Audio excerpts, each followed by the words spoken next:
এই দুনিয়ায় সবথেকে অবহেলিত প্রাণী হলো মেয়েরা বা বাড়ির বউরা। কেন বলো তো? আমাদের কোনো দিন কোনো কষ্ট হতে নেই, কোনো শরীরে ক্লান্তি হতে নেই, জীবনটাকে মানে যুদ্ধের মতো করে চালিয়ে যেতে হয়। তো কেন এই কথা বলছি সব বলবো, সারা ভিডিওটা দেখতে থাকো, অবশ্যই ভালো লাগবে। হ্যালো বন্ধুরা, কেমন আছেন সবাই? আশা করছি সবাই ভালো আছেন। আমার সুস্মিতা ব্লগার চ্যানেলে জানাই তোমাদের সবাইকে অনেক স্বাগত জানিয়ে আজকে দিনের ব্লগটা স্টার্ট করছি। আমি এখন তোমাদের কোনো রান্নার রেসিপি দিচ্ছি না। তো আমি যে রান্নাটা করবো আর কি, এঁচোড়ের রান্না, শুধু আর কি করবো নিরামিষ। তো ছোলা দিলেই ভালো লাগতো, কিন্তু আমার শ্বশুর ছোলা খেতে পারে না, ওনার গালের সমস্যা, ওই কারণে শুধুই করবো আদা জিরে বাটা দিয়ে পুরো নিরামিষ রকমভাবে। কীভাবে রান্নাটা করি সেটাই তোমাদের সাথে শেয়ার করছি, কোনো রকমভাবে রান্নার রেসিপি আমি দিতে চাইছি না। তো এখন বাজে প্রায় 10টা মতো বাজে। তো আমি রান্না বসিয়ে দিচ্ছি, উনি খেয়ে আবার চলে যাবে কাজে, 12টার মধ্যে চলে যাবে। আমার রান্নাটা তাড়াতাড়ি কমপ্লিট করতে হবে। তো এখানে প্রথমেই আমি তরকারি বসিয়ে দিচ্ছি। আর আজকের এই ব্যাপারটা হচ্ছে কি, সকাল থেকে বিশাল পরিমাণে মাথা যন্ত্রণা করছে। তো ঠান্ডাটা প্রচণ্ড হারে লেগেছে, তো সেই কারণে ঠান্ডা গরমের জন্য মাথাটা বিশাল যন্ত্রণা করছে।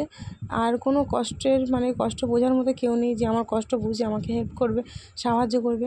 আর এদিকে জানি না কতটা কি দেখাতে পারলাম, কারণ এক হাত দিয়ে ফোন আর এক হাত দিয়ে রান্না। এখানে অল্প ফ্যান বাজছিল আর আলু ভাজা ছিল, ছেলেকে খাইয়ে দেবো, ছেলের খুব খিদে পেয়েছে। আর এদিকে দেখো রান্নাবান্না সব কমপ্লিট। আর এদিকে বিছানাটাও একদম পরিষ্কার করা হয়নি, সকাল থেকে একদম টাইম পাইনি, অগোছালো হয়ে রয়েছে। রান্নাটা হয়ে গেছে, এখন অনেক বাসন আছে, সেগুলো মাজতে যাব। তো বাসনগুলো মেজে নিতে বসেছি। তো মাথা যন্ত্রণা করুক আর গা হাত পা যন্ত্রণা করুক আর জ্বর আসুক, বাড়ির বউদের কাজ তো বাড়ির বউদেরই করতে হবে, তাই না? বাইরে যারা কাজ করে বাড়ির ছেলেরা, তাদের কিন্তু শরীরে কষ্ট হলে তারা কাজ ছুটি নিয়ে একদিন বাড়িতে থেকে রেস্ট নিতে পারে, কিন্তু আমরা পারি না। কেন পারি না আমি নিজেও বুঝি না। এইদিকে আমার ছেলে স্নান করে চলে এসছে, আর আমি একটু উঠোনটা ঝাড় দিয়ে পরিষ্কার করে নিচ্ছিলাম। আর ঠিক নোংরার মধ্যে দিয়ে যাবে বলে যেটা বললো সেটাই করলো, নোংরার মধ্যে দিয়ে চলে গেল। তো চলো, বাসন কোসন মাজা হয়ে গেছে, সব হয়ে গেছে কাজ। আর এদিকে দেখো ভাতটা, এই হলো ভাত। কী রান্না করেছি সেটাই দেখাচ্ছি।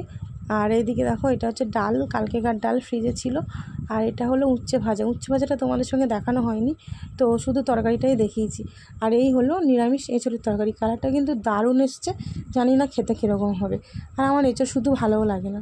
আর এদিকে দেখো উনুন ধার পরিষ্কার করে নিয়েছি, হাঁড়ি কড়া সব মেজে পরিষ্কার করে নিয়েছি। আর কলধারও পরিষ্কার করে নিয়েছি। কী করবো, কাজ তো আমাকেই করতে হবে। আর এদিকে ছেলে রেডি হয়ে গেছে, ভাত খাবে ও। আর এমনিতেই খুব লেজি আর কি। আর এই যে দেখো, এদিকে আমি ভাত খেতে বসে গেছি, শ্বশুরকে দিয়েছি, খেয়ে চলে গেছে। ডালটা ছিল কালকেকার, তো কালকেকার ডাল, এটা আমডাল ছিল। আমডাল আর উচ্ছে ভাজা দিয়ে এখন ভাতটা খাবো আমি। এদিকে আমার শ্বশুর আর ভাত নষ্ট করে গেছে, ভাত আর অল্প থাকে, এটা আমি খাওয়া ছাড়া কোনো উপায় নেই। তো চলো ডালটা দিয়ে খেয়ে নিই, ডাল আর উচ্ছে ভাজা দিয়ে।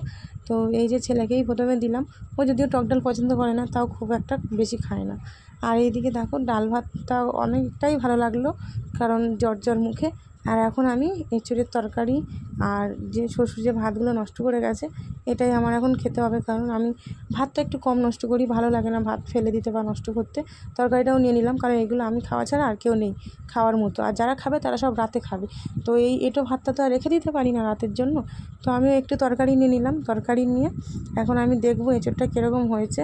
আমার এঁচোড় এরকম শুধু বা নিরামিষ ভালো লাগে না, একটু চিংড়ি আদা রসুন দিয়ে খেলে ভালো লাগবে। কিন্তু এঁচোড়টা দারুণ সেদ্ধ হয়েছে, উনুনে করেছি তো কী হয়েছে, খুব সুন্দর সেদ্ধ হয়েছে। তো আজকের ভিডিও এই অবধি। তোমাদের যদি ভিডিও ভালো লাগে অবশ্যই লাইক কমেন্ট শেয়ার করবে। টাটা।